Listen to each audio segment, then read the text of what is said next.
apresentações, Hanauer, depois eu vou aí te dar um abraço.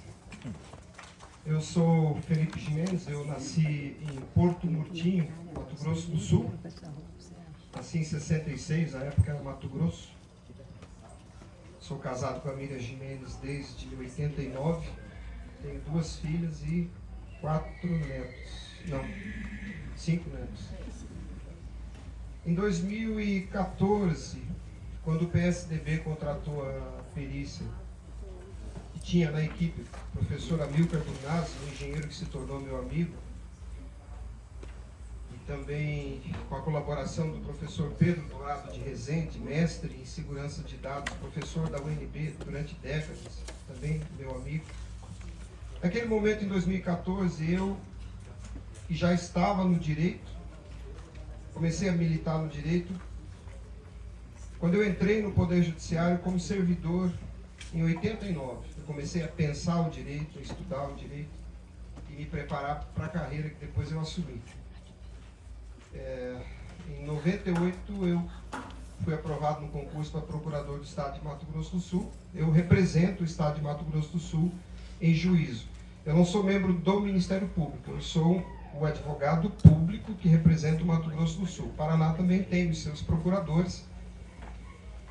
E nessa carreira, desde 98, eu milito no direito público, no direito administrativo, no direito constitucional.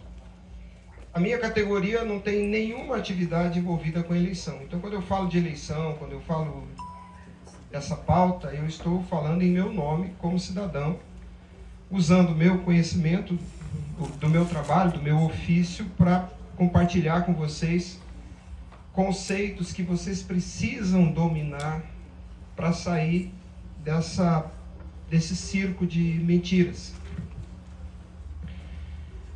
Em 2014, eu tinha a mesma formação que tenho, mas eu não olhava para o problema.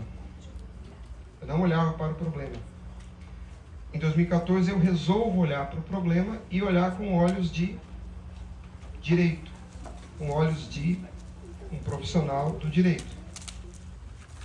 E eu percebi que a grande armadilha é que desde o início, lá em 96, na verdade desde 85, porque essa brincadeira começa em 85, qual foi o truque da quadrilha? O truque foi fazer vocês pensarem que o assunto é informática. E o assunto não é informática, o assunto é a sua cidadania. O assunto são os seus direitos políticos. O assunto é a tua soberania como povo, e isso é matéria do direito. Então, desde 2014, eu venho lutando para fazer as pessoas olharem para o fato. Saírem da caverna. Quantos aqui conhecem o mito da caverna? As pessoas que estão lá, olhando as sombras na parede e pensando que as sombras na parede são a realidade, quando a realidade está fora da caverna. Então, meu trabalho desde 2014 é dizer para as pessoas: parem de olhar para a sombra, olhem para fora, para a realidade. E a realidade não é o computador. O assunto não é dos técnicos de informática. E quando vocês entenderem isso e começarem a olhar para o problema sob a perspectiva do direito, dos princípios do direito constitucional, vocês perceberão que o problema é muito simples.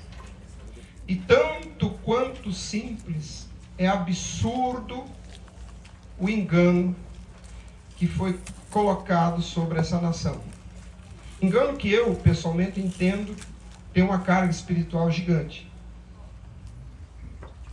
Sobre espiritual, eu acho conveniente contar isso. Eu fui doado quando tinha 4 anos de idade, fui criado a partir dali por uma pessoa analfabeta, alcoólatra, envolvida com feitiçaria. Eu nasci dia 2 de novembro e todos os meus aniversários da minha infância eu passei no cemitério ajudando a feiticeira.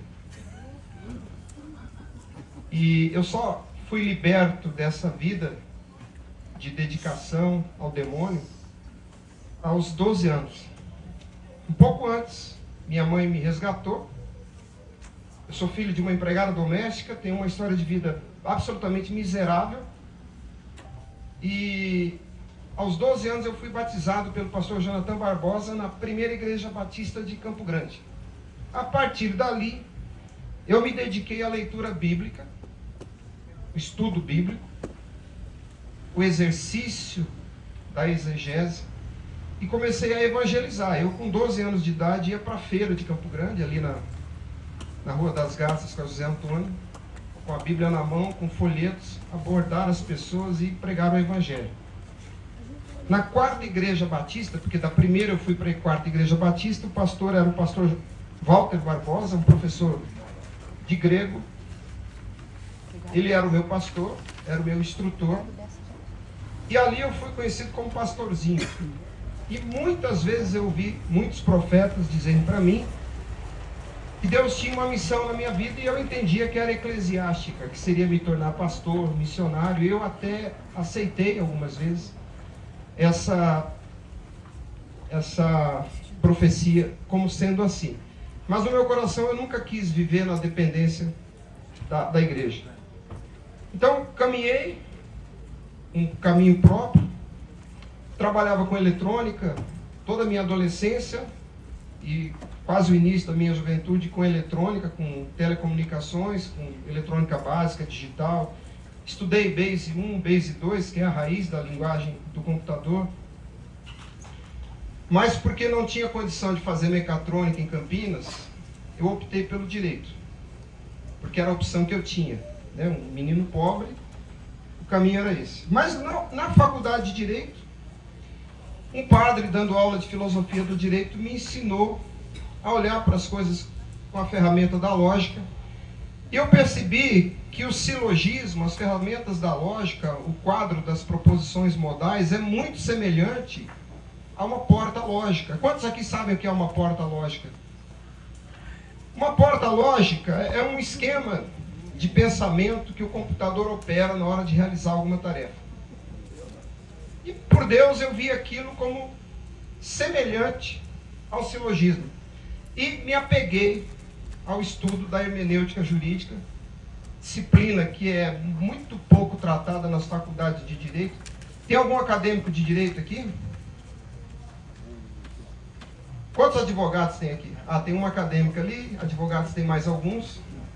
Vocês devem concordar comigo que a faculdade de Direito atualmente despreza a hermenêutica e a lógica.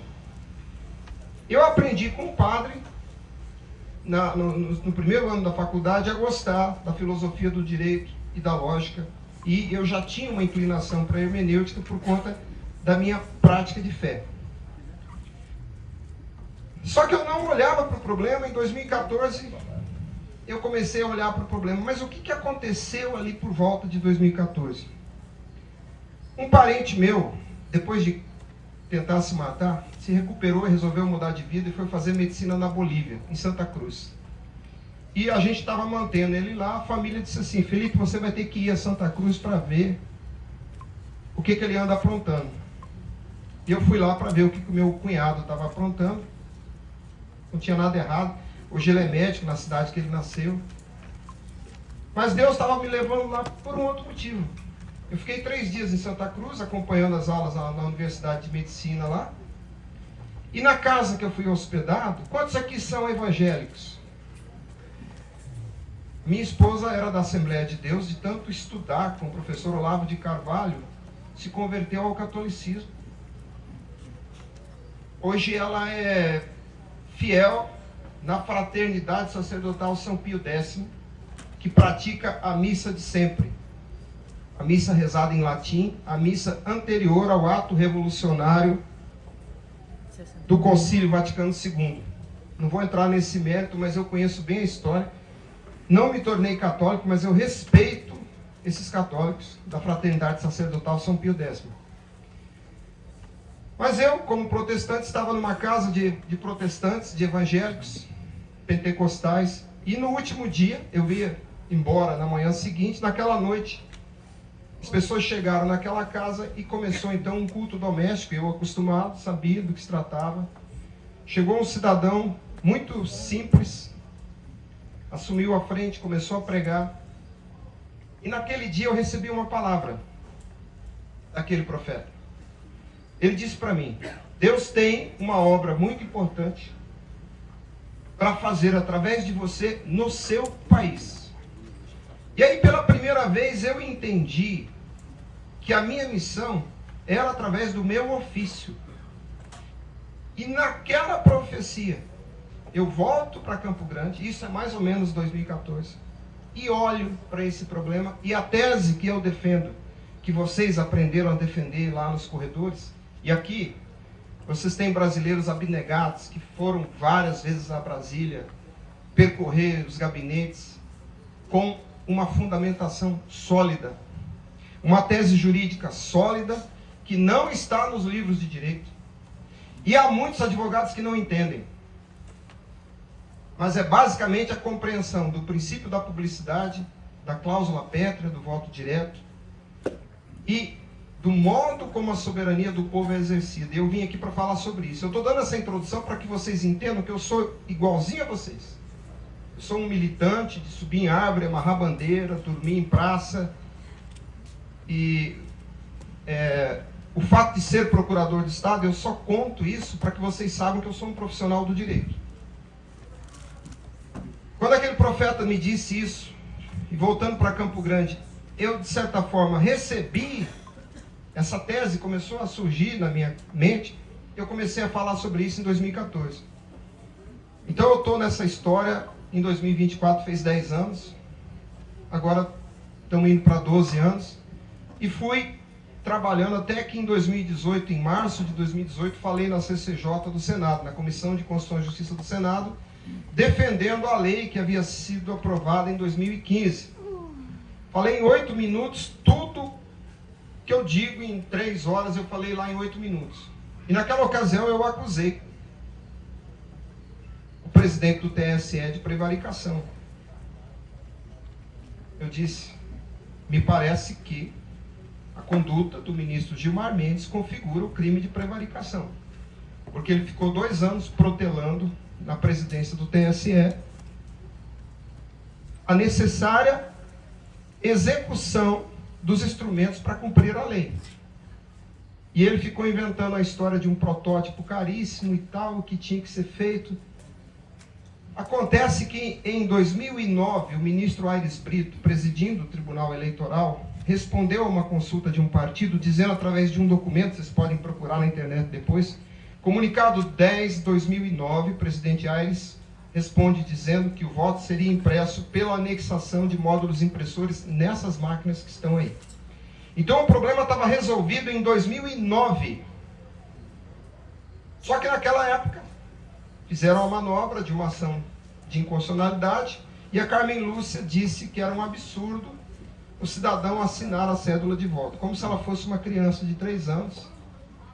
Quando, na verdade, o técnico que escreveu esse artigo foi o professor Amilcar Brunazzo, meu amigo, e o que ele estava dizendo ali, e qualquer pessoa honesta entenderia, era que a máquina, ao imprimir a cédula, a máquina faria uma assinatura de origem, atestando que aquele documento impresso havia sido impresso naquela máquina. A assinatura era da máquina, não do cidadão, obviamente. Julgaram a lei inconstitucional e o ministro Aires não colocou os módulos impressores. Mas o comunicado 10/2009, lá de 2009, já dizia que o voto seria impresso através da anexação de módulos impressores. Portanto, quando o Gilmar Mendes assume em 16 e fica lá 16, 17 na presidência do TSE, a questão estava resolvida, era fazer licitação e comprar módulos impressores. Ele ficou 2 anos protelando. E eu, sem mandato, sem imunidade parlamentar, levantei naquela audiência pública, interpelei o senador, esqueci o nome do senador do Rio Grande do Sul, Lazier Martins. Ele estava presidindo a sessão, tinha um procurador da República falando bobagens. Eu levantei, apontei para a cara do procurador da República, que é o Ministério Público Federal, e falei: senador, ele tem que ser contraditado. E não tem ninguém aí na mesa para contraditá-lo. Eu quero fazer isso. O senador Lazier anotou meu nome, me deu a oportunidade, e eu falei naquele vídeo que na época viralizou, mas parece que ninguém entendeu. Naquele momento, encomendam a minha cabeça lá em Brasília. E passou um tempo, Eu sofri e tenho sofrido retaliação no meu dia a dia, no meu trabalho e na minha vida pessoal. Mas eu não desisto, eu não parei, porque eu espero que esse país seja um país livre e que os meus netos sejam livres aqui e exerçam a cidadania deles aqui. A minha filha é casada com um alemão e eles têm a possibilidade de ir embora para a Alemanha. Minha filha, os meus 3 netos, por não ter um país livre para viver. E eu não quero isso. Eu luto por isso.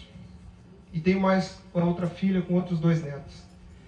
Veja, em 2022, eu estava lá no acampamento em frente do quartel do Exército. Me reuni em várias barracas ali e eu dizia: não saiam daqui. Vocês serão usados numa operação de falsa bandeira, numa operação false flag, que é quando você simula o ataque do inimigo e retalha o inimigo. Isso é uma operação comum em guerra. Isso acontece desde das guerras lá do Império Romano. Você simula um ataque do inimigo, vai lá e arrebenta com o inimigo. Isso já tinha acontecido no Capitólio e eu via essa informação maldita campeando nas cabeças ali no quartel. No dia 15 de novembro, teve um dilúvio. Eu falei num caminhão lá e eu disse exatamente isso. Aliás, tinha uma galera no caminhão que não queria deixar eu falar.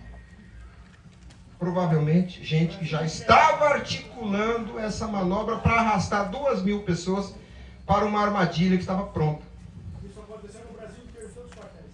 Eu publiquei no meu Twitter e no meu Instagram a seguinte frase: não saiam da frente dos quartéis ou vocês serão usados em um Capitólio tupiniquim.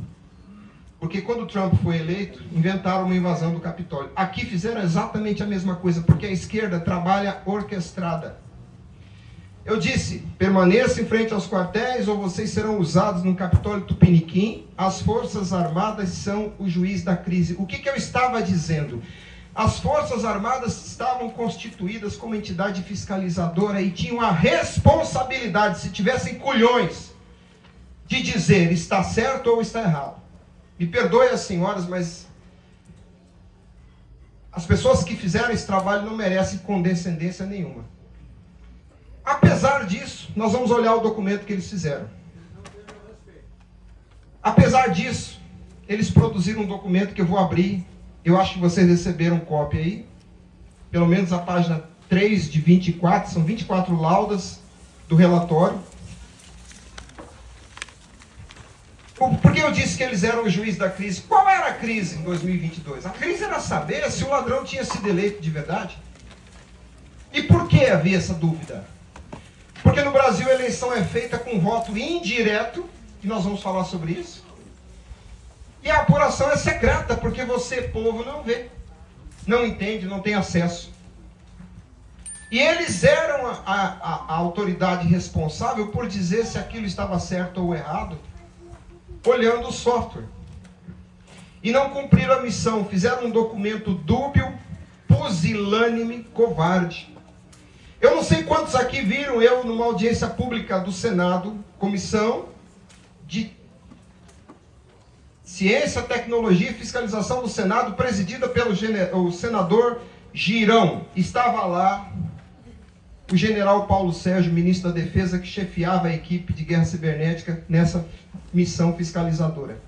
Eu me levantei quando me deram 3 minutos para falar. A gente estava lá há horas ouvindo bobagem, me deram 3 minutos para falar, eu levantei e disse: general, eu quero falar aqui olhando nos olhos do senhor, porque eu não consigo falar com o senhor.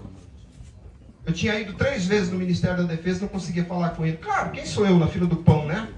Pro grande, soberbo, prepotente general atendeu o Zé Ruela aqui, né? Então lá na audiência eu interpelei ele. Alguém lembra dessa audiência? Desse vídeo? Eu vi o vídeo. Aí eu falei de Sepete Araju. Eu sou descendente de índio Guarani, minha bisavó materna era uma índia Guarani. Minha mãe falava Guarani. E eu, não sei porquê, não aprendi. Eu conheço alguma coisa, tenho o sotaque. Mas Sepete Araju disse para os espanhóis: "Coivan Oguerecó e Jara. Quando os espanhóis estavam lá tentando invadir a sua tribo, lá em Sete Povos das Missões. Coivan, Oguerecó e Jara. Isso tem a ver com essa música que vocês ouviram aí, Meu País. Esta terra tem dono, e é esse o sentimento que eu gostaria que vocês evocassem nos seus espíritos. Vocês não são galinhas de granja botando para o dono da fazenda. Vocês são o dono desta terra. Eu falei isso para o general Paulo Sérgio. General, esta terra tem dono, e se não são os donos desta terra que realizam a eleição, esse país está correndo risco, general. E a segurança nacional é responsabilidade do senhor, general.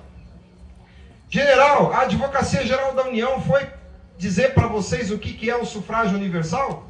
Porque é com isso que vocês estão trabalhando, general. Porque eles achavam que estavam trabalhando com um computador. Não, o objeto que opera ali naquela historinha do computador é o sufrágio universal, que nós vamos entender aqui o que é. O que ele me respondeu quando o senador Girão deu a palavra para ele? Ele respondeu: não tenho base jurídica nenhuma. Como é que você vai para uma briga dialética, uma guerra dialética com juízes sem entendimento jurídico? Isso é como você ir para uma guerra na selva amazônica com a equipe de balé. Eu falei isso dentro do Palácio da Alvorada para o presidente Bolsonaro assim, ó, 1 metro, olhando no olho dele. E atrás do presidente Bolsonaro estava General Heleno, Ramagem, a época da Polícia Federal, e um monte de gente fantasiada de verde atrás. Estávamos lá, eu, Marcelo Abrileri, professor Amilcar Brunazzi e uma outra pessoa que eu não lembro o nome. Tinha um monitor, Marcelo Abrileri fez a exposição da Lei de Benford. Quantos aqui sabem o que é a Lei de Benford? É uma prova estatística, matemática usada no direito americano, nos crimes financeiros, bolsa, etc. Marcelo Abrileri fez a exposição da Lei de Benford. Amilcar Brunazzi contou a experiência que ele tem de lutar contra esse sistema desde 96. E os milico ali, gráfico, número, eles adoram números, né? Quantidades. Quando me deram a voz, eu levantei. Lá no salão onde o presidente recebe as pessoas, é um salão enorme, tem uma parede de uns 8 metros, uma biblioteca antiga, uma mesa gigante, onde Bolsonaro fazia as lives. Em frente tem uma TV de tamanho desse banner aqui. Eu levantei e desliguei a TV, porque eles estavam tudo olhando para o gráfico. Eu olhei no olho de cada um e falei assim: qual de vocês tem por ofício a hermenêutica jurídica? Ninguém abriu a boca. Aí eu disse para eles, eu disse isso, olhando nos olhos do Bolsonaro, do Heleno, etc e tal. Eu estive várias vezes com Braga Neto, com Vilas Boas, com esse Paulo Sérgio, que depois do desafio ele me recebeu, mas não entendeu nada do que eu falei. Eu disse para eles: vocês estão preocupados com o ferrolho do fuzil do inimigo? Quantos aqui sabem o que é o ferrolho do fuzil? É o mecanismo que prende a munição ali na câmara de percussão. Vocês estão preocupados com o ferrolho do fuzil, mas não sabem a língua do inimigo. A língua do inimigo é a falácia jurídica. Aí apontei na direção do STF. A guerra é com eles. A guerra é dialética, é semântica. Eu acho que não entenderam, porque continuaram com aquela história de equipe cibernética. Aí a Bia Kicis veio com aquela palhaçada do voto auditável. Pelo amor de Deus, não fala em voto auditável. Vocês ouviram o samba aqui do Boca Nervosa? Eu paguei R$4.000 pro Boca Nervosa fazer esse samba. Qual que é a letra que está dita ali? Não adianta voto auditável, são eles que controlam o auditor. Quando você quer voto auditável, você quer um voto que o auditor vê, não é você que vê. Então você quer um voto que você não vê. Você vai acender vela para o auditor, é isso? É isso que você quer? Eu imagino que não, mas a Bia Kicis fez esse desfavor com essa desgraçada dessa campanha de voto auditável. Se a PEC 135 fosse aprovada, ia ter um papelzinho que você ia olhar, fazer papel de otário, o papelzinho ia ser guardado e o voto ia ser contado aonde? Dentro do computador. Para fazer a auditoria, se você pedisse auditoria, você tinha primeiro que pagar, segundo, provar a necessidade. Vocês acham que iam convencer Alexandre de Moraes da necessidade da auditoria? A PEC 135/19 não servia para nada. Então veio a comissão especial da PEC 135/19. Relator, Felipe Barros. Eu comecei a ir atrás do Felipe Barros, até que um dia ele me atendeu. Nos encontramos lá em Brasília, numa padaria. Eu fiquei 2 horas explicando a teoria do negócio para ele. Ele é advogado. Vocês lembram uma vez que o Barroso disse assim, e a mulher falou, mentira! A mulher acusou ele de mentiroso. O Barroso falou assim, quando eu era presidente do TSE, eu enfrentei muitas dificuldades, a pandemia, as fake news, e tive que impedir a volta da contagem pública. Lembra desse vídeo? Sim. Entenda uma coisa. O Barroso foi jogar bola dentro do Congresso Nacional quando ele soube que no relatório do Felipe Barros, por conta da minha ingerência, estava previsto contagem pública de votos na sessão eleitoral. Até aquele momento o STF não estava incomodado com a PEC 135, porque na PEC 135 o voto continuaria a ser contado secretamente. Quando o Barroso confessa que ele teve que impedir a contagem pública, ele está confessando que ele foi lá na comissão especial, através dos caciques, impedir que o substitutivo do deputado Felipe Barros, aqui do Paraná, fosse aprovado. O Felipe Barros leu o substitutivo, com o texto que nós colocamos lá. Minha esposa trabalhou dentro do gabinete do Felipe Barros, e ele reconhece a nossa ajuda. Aí quando ele leu a versão final e levou para votação, recusaram. Por quê? Porque o STF fez trocar os membros da comissão especial. O STF não trabalhou contra a PEC 135, ele trabalhou contra o substitutivo feito pelo deputado Felipe Barros, que garantiria contagem pública de voto na sessão eleitoral. Fruto da nossa militância. Vocês precisam entender essa história. Muito bem. Acabou a história da PEC 135. E eu acho que a rejeição da PEC 135 foi uma confusão no arraial dos midianitas. Quantos aqui sabem da passagem bíblica da confusão no arraial dos midianitas? Os midianitas estavam em milhares para atacar o povo de Deus, e numa noite o anjo de Deus entra e provoca confusão no arraial dos midianitas e eles se matam. Naquele dia que recusaram a PEC 135, aquele dia foi uma confusão no arraial dos midianitas. Por quê?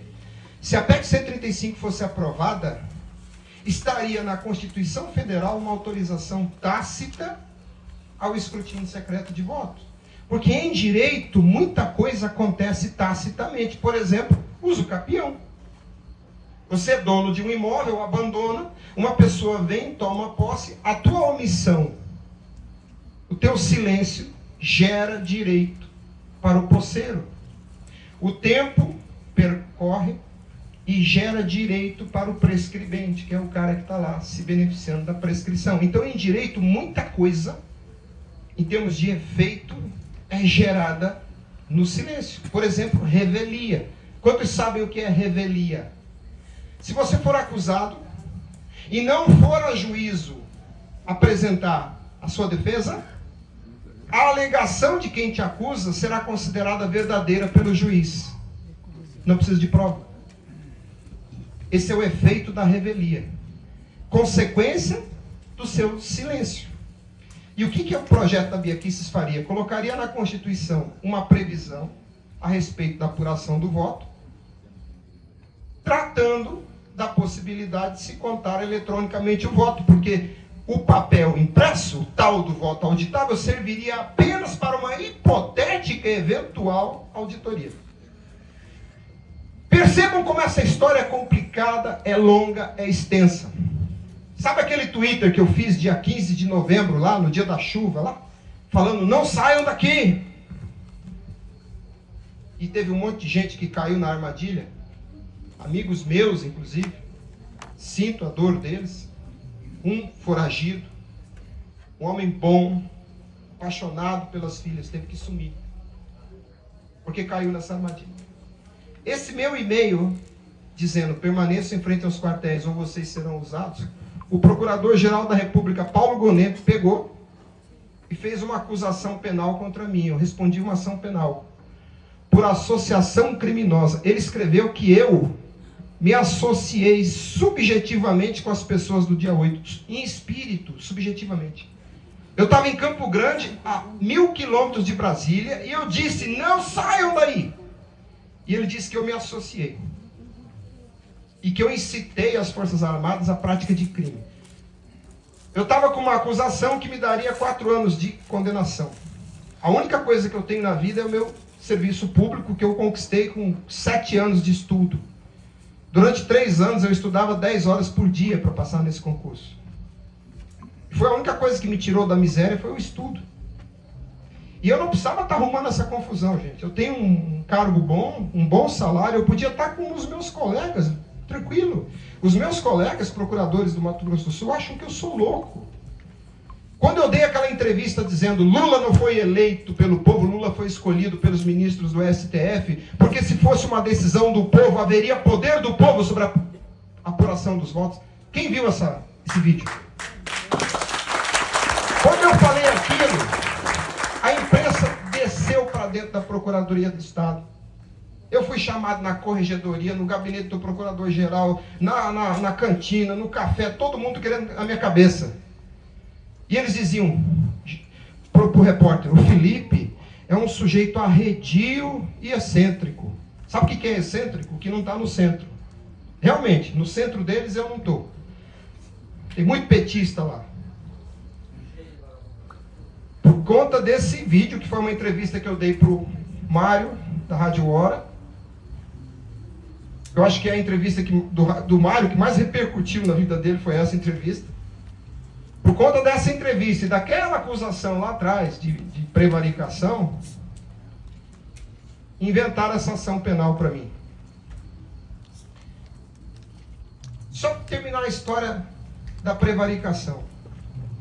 O Aires falou em 2009 que ia colocar módulo impressor. O Gilmar enrolou e falou que não dava. O Fux assumiu. Sabe o que o Fux fez no primeiro trimestre? Licitação para comprar módulo impressor. O problema estava resolvido desde 2009. O ministro Fux terminou a licitação, tinha o vencedor para colocar os módulos. E o voto ser impresso em 2018. Aí a Raquel Dodge inventou aquela petição podre. A ADI 5889 foi julgada e disseram que não pode imprimir porque a impressora vai entupir. Fizeram um exercício de adivinhação. No acórdão, ministro Fux disse assim, eu não vou votar, me dou por impedido, porque eu já fiz a licitação e eu já tenho o vencedor para comprar os impressores. Então aquilo que o Gilmar enrolou 2 anos, o Fux em 3 meses estava resolvido. Ele fez exatamente o que o Aires tinha dito em 2009. Aí, veio essa acusação penal contra mim, fiz uma defesa técnica, mas quem que é julgado tecnicamente naquele círculo? Ninguém. Veio a proposta de acordo de não persecução penal, que eles são obrigados a oferecer. Eu aceitei. E eu tive que pagar R$5.000 de multa, assistir 4 aulas de 3 horas no fórum sobre o que é democracia. Um palhaço num monitor me ensinando o que é democracia. Uma assistente social olhando na minha cara para ver se eu estava prestando atenção. E eu tive que prestar 150 horas de serviço para a comunidade. Eu estou falando isso para vocês entenderem que eu não estou aqui a passeio. Eu estou pagando o preço por essa luta faz 12 anos. E eu, sem mandato, sem imunidade, eu tive a coragem de apontar o dedo no olho desses. Tem criança aqui? Não. Pode falar. Acompanhado do pai. Valentim, No dia, conhece o pai ladrão? 150 horas, eu estava numa unidade de atendimento de menores, debaixo de mangueiras, recolhendo lixo e manga podre, junto com ladrão, traficante, gente da pior escória. Eu chegava lá para cumprir a minha carga horária do acordo, escolhia um carrinho de mão, cumprimentava o ladrão, ele pegava o carrinho de mão dele e eu ia lá carregar lixo, varrer quintal. No dia que o Rubilar estava lá na sessão da CCJ e que foi aprovado o PL 943, deputado José Medeiros do Mato Grosso, relator, ligou para mim. Eu coloquei o carrinho de mão do lado do pé de manga, atendi o telefone, o deputado Medeiros: Felipe, nós não temos voto para aprovar. Não dá para fazer contagem pública em todas as sessões. O deputado Lafayette, do Republicanos de Minas Gerais, disse que... De Minas Gerais. Lafayette, Republicanos, Minas Gerais. Deputado Lafayette quer falar com você. Eu embaixo do pé de manga, do lado do carrinho de mão, cheio de manga podre. Os meus amigos traficantes e ladrões ali em volta, varrendo. E eu discutindo com o deputado na Comissão de Constituição e Justiça.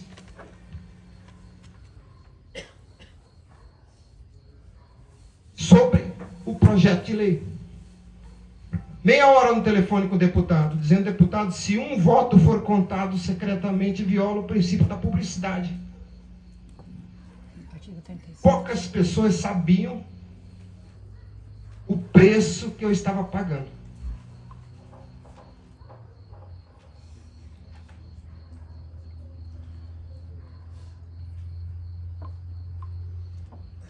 E aí nós aprovamos o projeto de lei.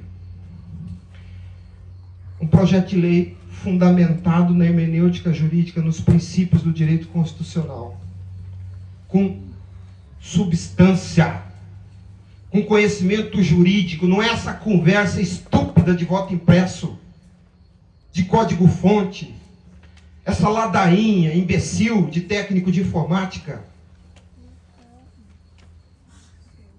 Por que você tem que ter as palavras certas?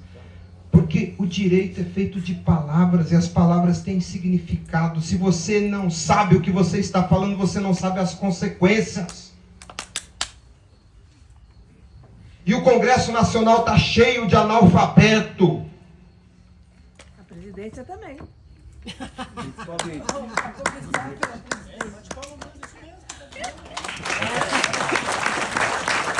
Você conta nos dedos de uma mão quantos parlamentares são capazes de fazer uma defesa naquele púlpito do Senado ou da Câmara dos princípios constitucionais. E até hoje eu não vi nenhum fazer.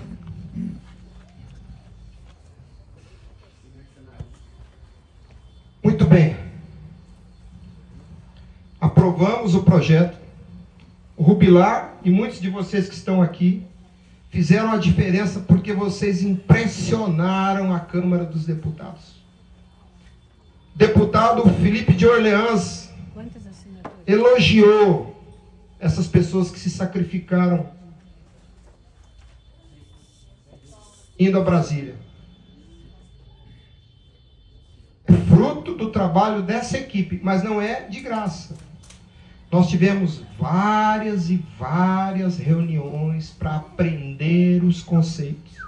E eu tive o prazer de ver gente andando comigo no Congresso Nacional e o senador falar uma bobagem e uma dessas pessoas levantar a mão e dizer: não, senador, não é isso. Conhecimento de causa. Gente que teve a capacidade de interpelar o deputado e dizer: não, não é isso, deputado. Não é o que nós queremos. O que o princípio diz é isso. Isso foi fruto, reunião, explicação. Eu estou há 12 anos repetindo o que eu vou falar aqui para vocês. E tem gente que fala assim: não adianta, porque eles não cumprem a lei, eles fazem o que eles quiserem. Então pega a tua mala e vai embora. Se a lei não vale mais, o que é que vale? Vale a força? Você tem força para enfrentar essa quadrilha? Não? Então vai embora, porque se você não acredita na lei, você vai acreditar no quê? Nós temos que viver sob o império da lei. E se eles estão dizendo que 2 mais 2 é 8, você tem que levantar e dizer que é 4. Se eles estão violando o princípio da publicidade, você tem que levantar e defender o princípio da publicidade. E se você não sabe, você tem que ter coragem de aprender. Ou para você tá bom do jeito que tá? Um ladrão bebendo teu sangue. Como diz a música lá, o que é que há, meu país? Está sobrando paciência em vocês. Está sobrando paciência. Ah, mas o que nós vamos fazer? Vamos quebrar a janela? Não! Não é quebrar janela, é quebrar argumento. É você ter a capacidade de olhar para um juiz, um ministro, um senador e dizer, o senhor está errado. Que nem eu fiz com o Mourão. Exatamente. Tem que encarar de frente. Exatamente. Essa turma que vocês estão vendo aqui com essa camiseta preta, sabe o que eles fizeram? Com a nossa assessoria? Eu não posso estar lá o tempo todo, porque a minha cabeça está a prêmio dentro da Procuradoria do Estado. Hoje, eu estou respondendo a um processo administrativo, mais um. A minha esposa acompanha eles, porque ela já aposentou. Ela também é advogada pública, procuradora federal. Mas você sabe o que essas pessoas fizeram? Eu não sei quantos sabem. Essas pessoas paralisaram um projeto de lei que era encomenda do Supremo Tribunal Federal. Um projeto de lei que tinha o patrocínio do governo do PT. Essas pessoas aqui fizeram parar. Vocês sabem o tamanho do mérito dessas pessoas? Você sabe quanto custa? Se você quiser fazer um lobby para aprovar um projeto de lei no Congresso Nacional, tem empresas caríssimas que cobram para fazer isso. Nós fomos abordados nos corredores, acho que foi no Salão Verde. Rubilar, você estava junto? Uma mulher veio e falou assim, olha, eu estou vendo vocês aí muito organizados, eu queria saber quem que patrocina vocês, porque nós queremos oferecer os nossos serviços de assessoria parlamentar. Eu falei, muito obrigado. Mas aqui não tem dinheiro, aqui tem coragem. Não tem dinheiro, vai de carona. Aqui é gente que dorme em posto de gasolina, que dorme em varanda. Mas gente que está estudando, que sabe o que fala. O projeto de lei PLP 112/21 era para ser o novo Código Eleitoral. Era para ter sido aprovado em outubro do ano passado. Sabe por que não foi aprovado? Porque essas pessoas aqui, ó, foram ao gabinete de senadores e senadores e senadores e foram dizendo, ó, tá errado por isso, tá errado por isso, tá errado por isso. Faça assim, faça assado. Senador, faça essa emenda aqui. Senador, faça essa emenda aqui. Senador, chama uma audiência pública na CCJ. Vamos discutir isso aqui. Olha esse absurdo aqui, senador. Nossa, eu não tinha visto isso aqui. Nós fizemos uma tabela com os 10 piores trechos do novo código e trabalhamos em cima. E o que nós tínhamos? Dinheiro? Não. Nome? Não. Algum político influente do nosso lado? Não. Conhecimento. Conhecimento. Coragem e conhecimento. Sabe por quê? O medo geralmente é fruto do desconhecimento. Às vezes o desconhecimento te coloca medo. Tem muita gente que tem medo de estar aqui. Porque acha que nós falamos de fraude. Não, nós não falamos de fraude. Sabe por quê? Porque nunca haverá prova de fraude. Você sabe por que nunca haverá prova de fraude? Porque o voto não existe. Impulso não é voto. Numa democracia, para o voto existir, ele tem que ter matéria. Sabe por que o voto tem que ter matéria? Para você, cidadão, ter domínio direto. Domínio direto. Esse é o sentido da cláusula pétrea do voto direto. Domínio direto do voto. Nesse sistema eletrônico, você tem domínio direto, sabe do quê? Do plástico do botão. Ali acaba o seu domínio direto. No plástico do botão. entre você e o seu suposto voto. Você sabe onde que o seu voto existe nesse sistema? Num arquivo eletrônico chamado RDV, Registro Digital do Voto. Entre você e aquele seu voto que está lá no Registro Digital do Voto, tem uma distância gigantesca. Entre você e aquilo está o software e mais, tá? Quem domina o software. O voto eletrônico é voto indireto. Eu quero que vocês guardem isso na cabeça. O Brasil faz eleição desde 1996, há 3 décadas, há 30 anos. Eleição com voto indireto. Porque se é direto, você tem domínio. Domínio direto. Essa razão jurídica, lógica, semântica, metafísica, é essa razão pela qual Alemanha, Índia, Japão e Israel põem o voto na matéria. Não é uma questão de ser impresso, de ser papel. É uma questão de ter corpo, matéria. Sabe por quê? Porque Deus não te deu nenhuma capacidade de interagir com a eletricidade cognitivamente. Você pode pôr o dedo numa tomada aí 220 e levar um choque. Mas não é uma relação de conhecimento. Você não consegue exercer a sua capacidade racional que Deus te deu diretamente com o elétron. O que está no mundo do elétron depende sempre de uma interface. E tudo bem com isso. Ah, mas tem o dinheiro no banco? Sim. Quando o primeiro ser humano levou o seu dinheiro e deixou num banco, ele queria que o seu dinheiro ficasse numa posse indireta. Há muita coisa na vida que a gente prefere que seja indireto. O dia que a mulher está com TPM, a gente quer ter um casamento indireto. Eu não tenho problema nenhum com as coisas indiretas. Mas voto em democracia não pode ser indireto. A cláusula pétrea do voto direto significa que você tem que ter uma relação direta com o seu voto. E você só pode ter relação direta com coisas que têm um corpo. Concreto significa isso, corpo. Aquilo que tem corpo. É por isso que o Japão põe eletrônica no vaso sanitário e vota no papel. Vocês percebem o tamanho da mentira que está sendo contada para vocês há 30 anos? Mas por quê que a mentira colou? Porque não teve um líder político, não teve um senador, não teve um deputado que veio dizer para vocês que esse sistema é inconstitucional. Viola o princípio da publicidade, viola a cláusula do voto direto e é antidemocrático porque tira o poder do povo. O que eu falei para o Mário da Rádio Hora em Campo Grande? Se fosse decisão do povo, haveria poder do povo na apuração do voto. Que poder o senhor tem sobre a apuração do voto? Se o senhor quiser ver o voto sendo contado, o senhor consegue ver? Sabe por que ele não vê?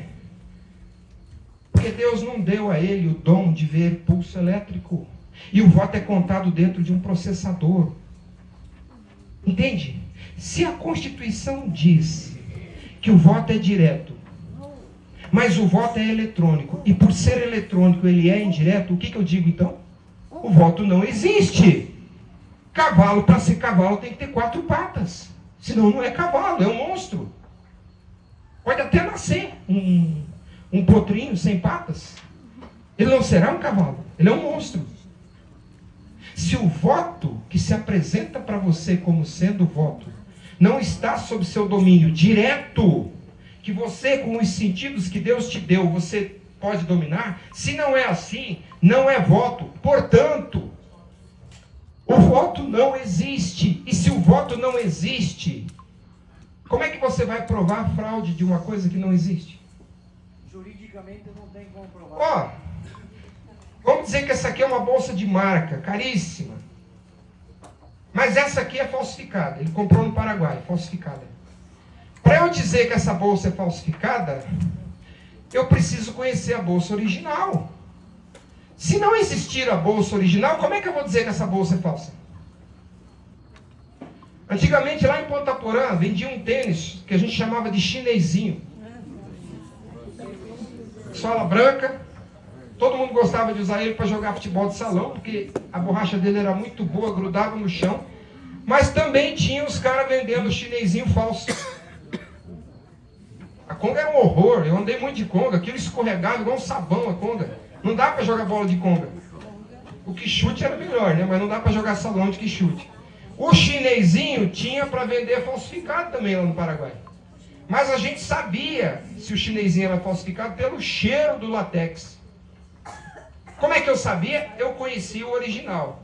Agora você foi lá votar. O seu voto saiu da consciência. Entrou no processador do computador. Cadê o original do voto? Onde que ele está? Ficou na consciência. Como é que eu vou provar que a cópia é igual à consciência dele? Não dá. Sabe por quê? A única pessoa que pode dizer que o voto é verdadeiro é o votante. Só você e Deus sabem o que você votou. Se você não tem um corpo mostrando a sua vontade gravada, como é que alguém vai dizer que o registro é falso? Não há prova de fraude, nunca haverá prova de fraude, porque o próprio voto não existe. Por isso nós não falamos de fraude. Esse pessoal aqui, que já gastou horas e horas estudando, não fala de fraude. Nós falamos do princípio da publicidade, princípio constitucional, que significa que o ato do agente público tem que ser compreendido pelo povo. Se o povo não entende o ato do agente público, o ato é secreto. Público é o ato que o povo entende. Sabe, você está lá na pizzaria na esquina, 2 carros colidem. Você viu o acidente. Aquele fato é público.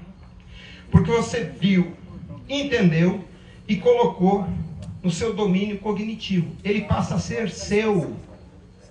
Sabe aquela decisão da Copa do Mundo que você viu a cobrança do pênalti? O fato daquele pênalti passa a ser seu, porque você conhece ele. Público é isso. O fato que o povo entende, conhece. Isso é público. O princípio da publicidade significa isso. O ato do agente público tem que estar na compreensão do povo, à disposição do povo. E o ato de pegar o voto, ver o conteúdo, atribuir e contar, esse ato deve ser público. Não há nenhuma base legal em nenhum país democrático que justifique que a contagem do voto seja secreta. Eles estão há 30 anos violando um princípio. Sabe o que é um princípio? Começo, fundamento. Se eu pegar o carro, sair de Toledo e for para Campo Grande, o princípio da minha viagem é Toledo. Se eu vou construir um prédio, eu furo uma broca no chão e planto ali a sapata do prédio, onde vai nascer a coluna. Aquilo é o princípio.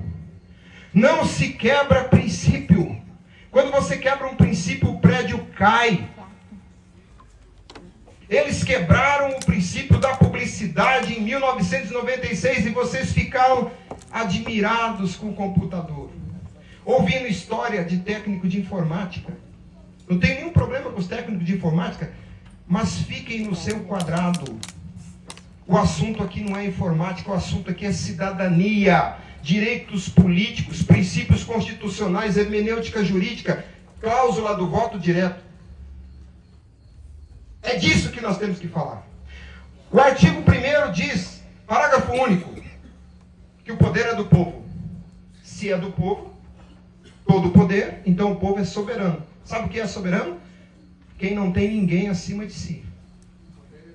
Soberano está acima de todos. Se emana, emana porque é do povo. Né?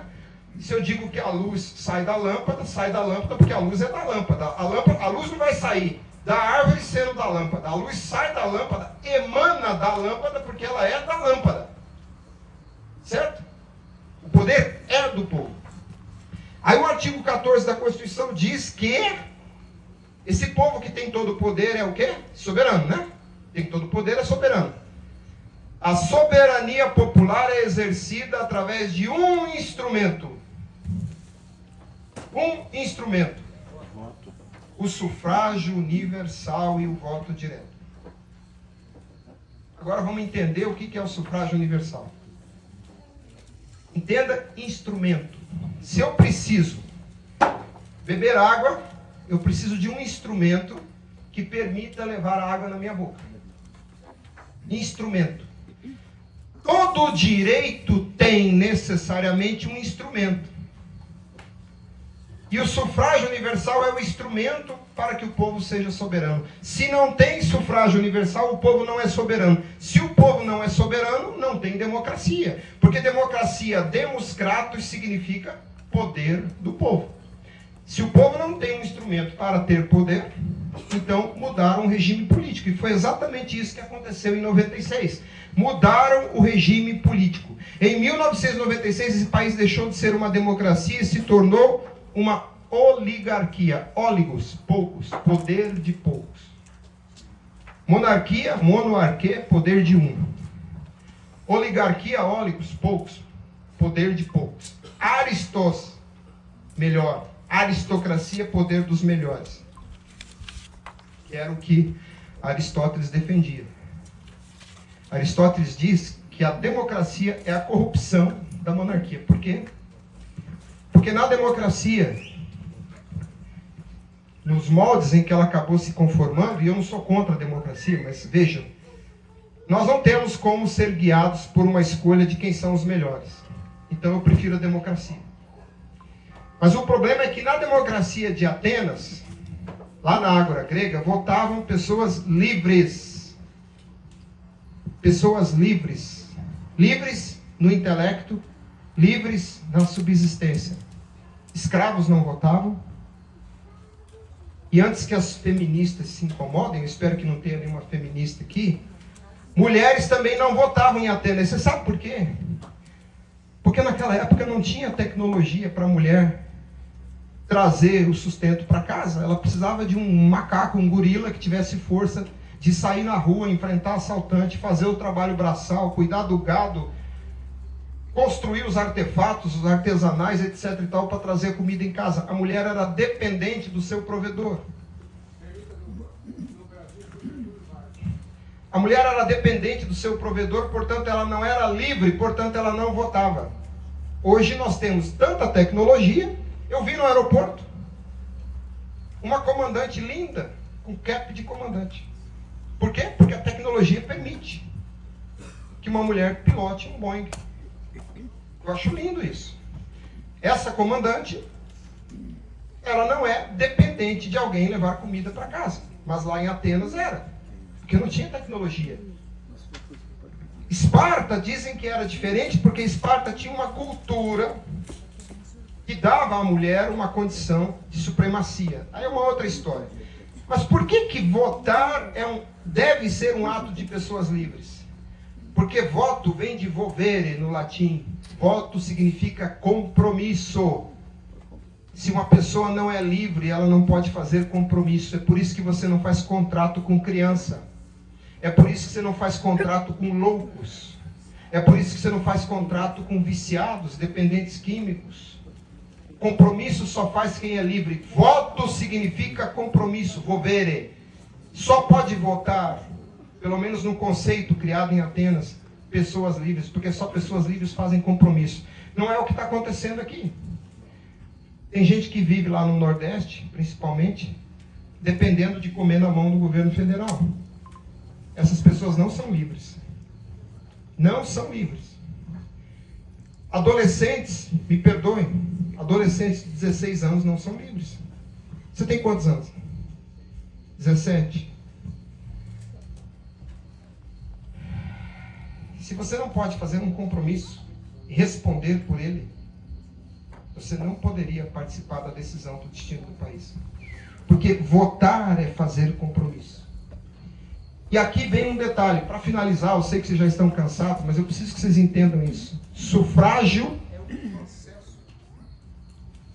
Sufrágio.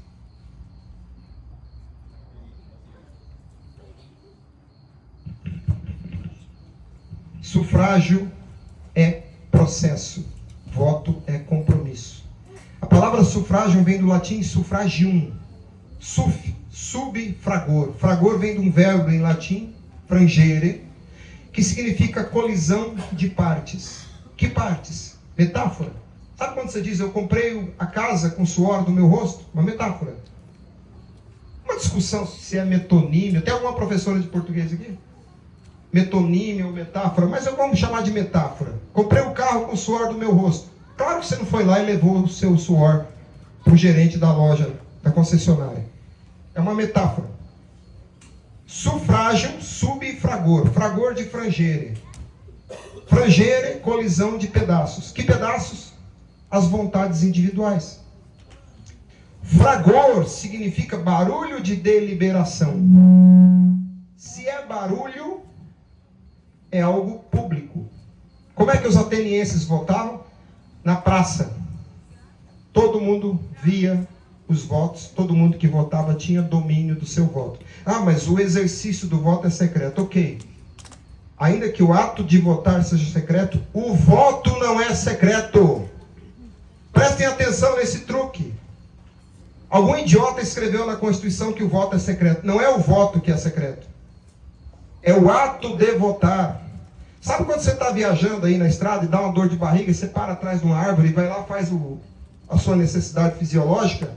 Enquanto você está lá atrás da árvore, o que você faz lá é secreto, certo? Mas o que você deixa lá, não. Entenda a diferença entre o ato de votar e o voto. O ato de votar é secreto, para proteger a sua liberdade de escolha. Mas o voto não é secreto. Sabe por quê? Secreto significa não conhecido. Se o voto fosse não conhecido, ele não seria contado. Acabaria a eleição e a gente não saberia o resultado nunca. Porque quando alguém quisesse contar, você diria, não pode conhecer o voto, porque o voto é secreto. Não é o voto que é secreto, é o ato de votar. Porque tem um monte de tiririca lá escrevendo bobagem. Agora, o nosso papel é fazer a hermenêutica jurídica. Então, o sufrágio é o processo de deliberação. O que é um processo? É uma sucessão de etapas. É uma sucessão de etapas para um determinado fim. Motor, 4 tempos. Os 4 tempos do motor acontecem para gerar uma rotação ali no virabrequim. Quando você vai fritar um ovo em casa, você pega o ovo, quebra o ovo, coloca o ovo. Eu coloco num copo para ver se o ovo está bom. Põe o óleo na frigideira, põe a frigideira no fogo, joga o ovo lá em cima. São várias etapas para você ter no final um ovo frito. Entendeu o que é processo? Processo é uma sucessão de etapas. Sufrágio é um processo de deliberação coletivo. Por isso é chamado de universal. Não é essa mentira de que universal porque todos votam. É mentira. Essa mocinha que está aqui, eu acho que tem menos de 16 anos, ela não pode votar e ela é cidadã. Então é mentira que todos votam. Universal não é porque todos votam. Universal é porque o processo de deliberação é coletivo. O sufrágio é necessariamente um ato de deliberação coletiva. E universal significa uno versus. Versus é particípio passado de vertere, transformar. Universo significa transformado em um. Todos vocês aqui, pessoas diferentes, com vontades diferentes e livres. No dia da eleição, vocês são arrebatados, arrebanhados por um critério comum. O seu direito político de cidadania. Forma-se um conjunto. E vocês, embora todos diferentes, são qualificados por um critério. E torna vocês um universo. Por isso o sufrágio é universal. Porque é uma deliberação coletiva, onde esse coletivo é formado por um critério de identificação. Como as ferramentas da minha caixa de ferramentas, o Rubilar pode ter lá um alicate igual ao meu, mas o meu é meu, porque o meu tem um critério de identificação, ele está no universo das minhas ferramentas. Universal significa isso, transformado em um. Vários elementos distintos transformados em um. Por isso o sufrágio universal. Voto não é sufrágio. Sufrágio não é voto. Sufrágio não é direito ao voto. Sufrágio é o processo de deliberação que tem na sua essência o fragor público do voto. Se o processo de identificação e atribuição de votos, o confronto dos votos, o fragor, não é público, não há fragor. E se não há fragor, não há sufrágio, porque a palavra sufrágio, para existir, depende do fragor está no âmago da palavra sufrágio, fragor. Vocês entenderam o que aconteceu em 1996? Acabou o sufrágio. Porque não há fragor. O voto é contado dentro de um computador, secretamente. E a questão aqui, gente, não é o resultado. Não é se fulano ganhou, Beltrano perdeu, não é isso. A questão é, você é cidadão? No meio desse circo, você exerce cidadania? Que poder você tem sobre seu voto e sobre a apuração do seu voto? Absolutamente nenhum. Então você não tem cidadania, você não tem soberania como povo. E é isso que importa. Por isso que eu falei de Davi. Davi não enfrentou Golias porque ele queria a vitória do exército israelense. Davi enfrentou Golias porque ele sabia que ele era filho do Deus Altíssimo. O mesmo Deus Altíssimo que deu a ele a capacidade de matar o leão, o urso. Davi se sentiu ofendido na sua filiação, porque ele tinha Deus como seu pai. Davi não foi matar Golias por causa do resultado do jogo. Davi foi lá e matou e arrancou a cabeça de Golias porque ele sabia quem ele, Davi, era. A questão aqui não é saber o resultado da eleição, quem vai ganhar, quem vai perder. A questão é saber o que você é nesse circo. Você é cidadão ou não é cidadão? Esse é o ponto. Você quer viver numa democracia ou num teatro? É esse o ponto. A questão não é o resultado, quem ganhou, quem perdeu. A questão é, você é cidadão nesse sistema? E essa luta, ela não começou com Bolsonaro. Essa luta começou na boca de um esquerdista, Leonel Brizola, lá em 1985, no caso Proconsult. Quando começaram a virtualizar o voto, Leonel Brizola levantou uma luta contra a virtualização do voto, contra a virtualização da eleição. Leonel Brizola, o PDT de Brizola, um partido de esquerda, Requião, que vocês conhecem, trabalhou muito tempo contra o voto eletrônico. A despeito do que vocês pensem a respeito dele, o que eu quero que vocês percebam, que essa não é uma pauta de esquerda, direita, de cima, de baixo, do centro, de dentro, de fora. Não! Isso é uma pauta da soberania popular. Se você não tem domínio direto do seu voto, você não é cidadão.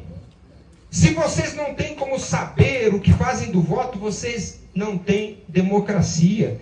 Agora, vejam esse documento que eu pedi para copiarem para vocês.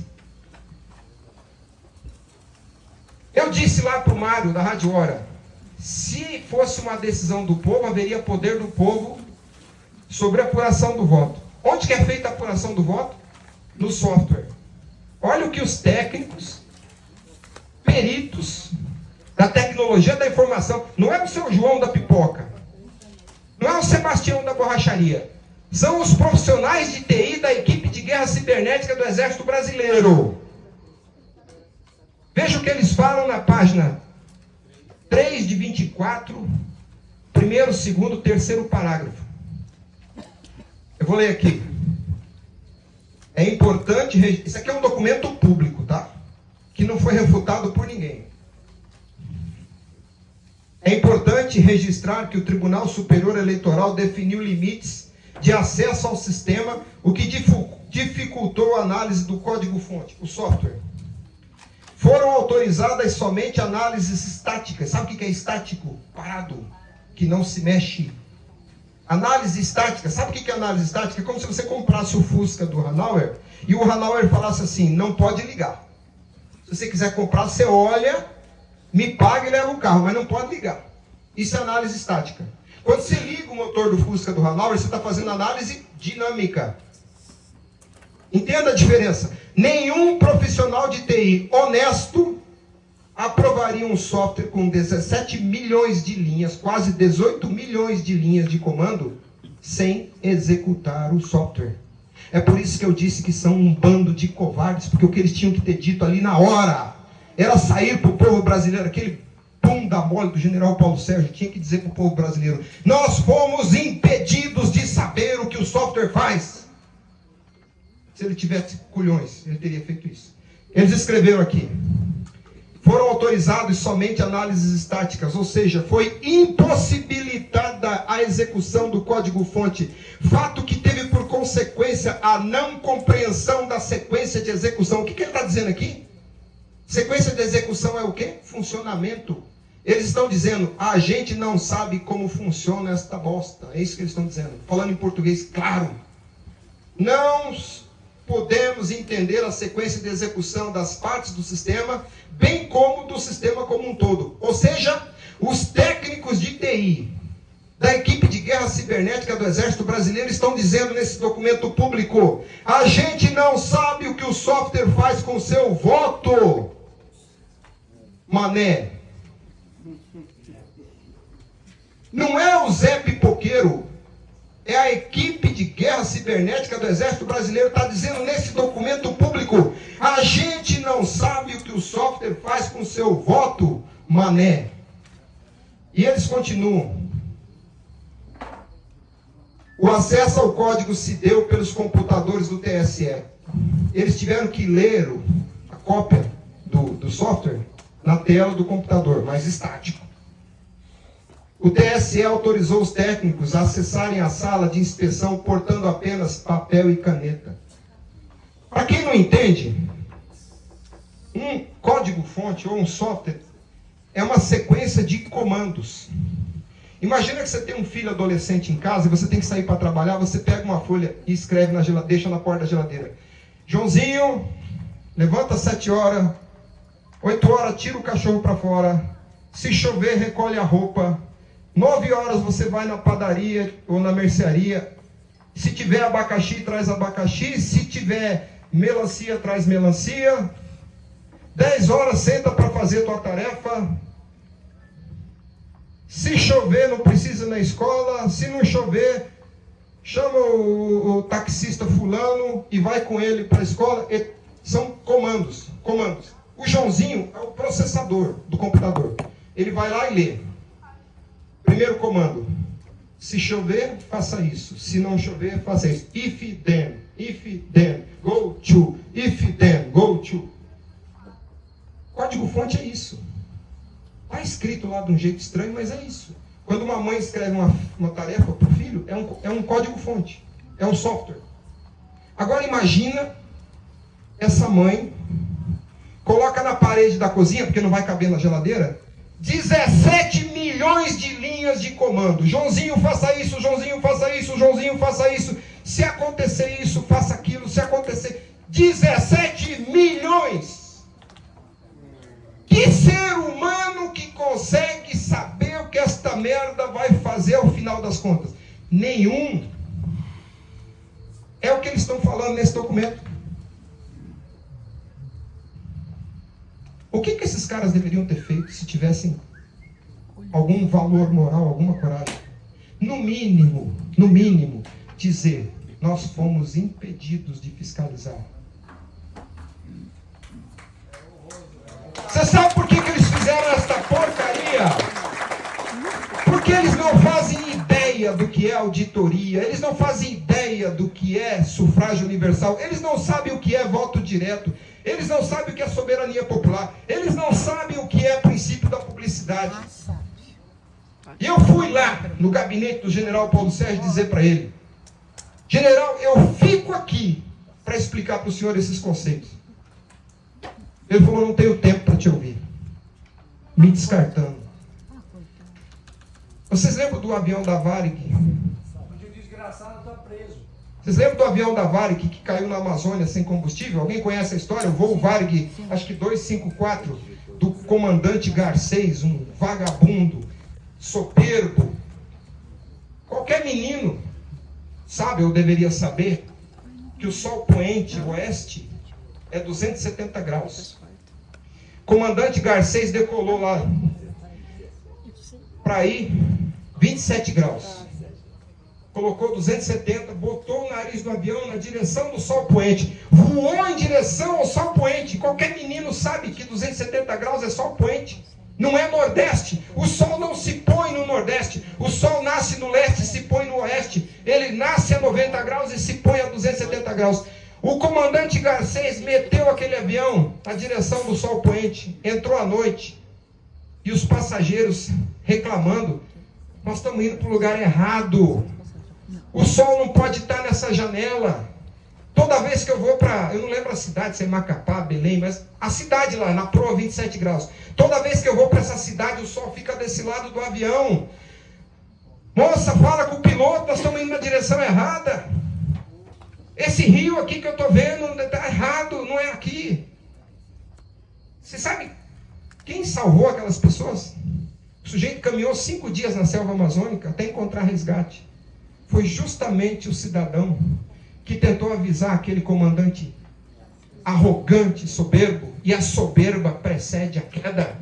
Quando você vê alguém caindo, lembra do versículo bíblico, a soberba precede a queda. Nesse caso, foi a queda mesmo.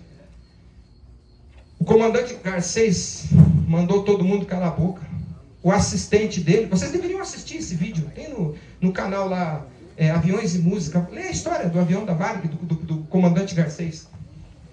Quando ele viu o tamanho do erro dele, ele resolveu voltar. Acabou o combustível, matou um monte de gente, ficou lá na selva amazônica. E, por uma ironia, ele sobreviveu. Está escondido lá nos Estados Unidos. Eu virei para o general Paulo Sérgio. Tentei explicar, ele não quis ouvir. Ele achou que eu ia falar de informática. Eu comecei a explicar os conceitos. Ele falou para mim que não estava interessado, que não tinha tempo. Eu falei, general, nós estamos embarcados num voo cego. E o senhor é o comandante Garcês. Falei para o general Paulo Sérgio. Ele falou para mim, nossa conversa terminou, o senhor pode ir embora. Eu queria ir lá visitar ele na prisão. General, o senhor lembra que eu falei para o senhor, general, que nós estávamos num voo cego? E o senhor me mandou sair?